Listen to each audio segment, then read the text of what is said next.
My son was an adventurer.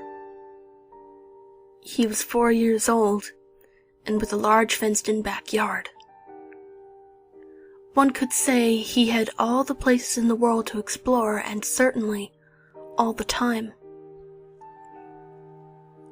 I would allow him to play in the backyard where I could see him while I was doing chores around the house. During this time, he had taken a liking to insects, one of my worst fears. Even the smallest cricket hopping around outside could send me into hysterics, and I don't think he understood that. One day I was cleaning the oven when my son came running in through the door, his hands full of squirming worms. After nearly barfing all over the floor and screaming for him to take them out, though, actually saying, "That's so nice, Daniel. Great find. Now please get them out of here," he rushed back outside. The amount of worms in his hands had been enough to cause a nightmare for a couple nights in my worried mind, but he was having fun. And he was a kid. What could I do?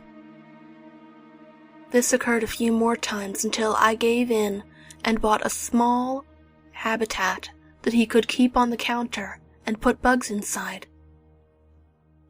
I would oftentimes find a caterpillar or a katydid, which we would feed and then empty back outside. I knew he was having fun with his adventures and discovering a lot of new things about all these insects. It was like a big learning project. One day, he came in with squirming hands and, as I did the dishes, I watched him pour maggots into his tank out of the corner of my eye.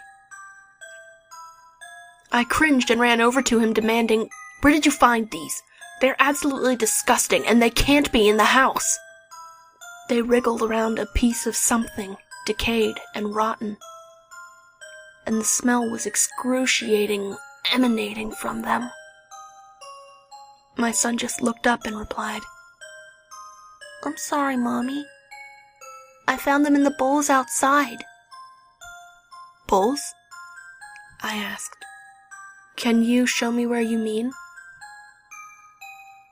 I followed Daniel out into the yard until we came to a part of our yard closest to the forest, where holes had been dug by my son.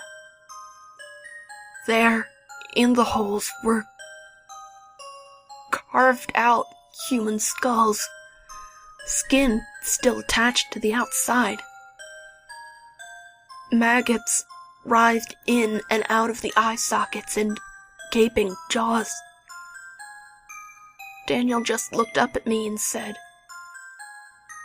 "I like all these bugs hanging out in our backyard."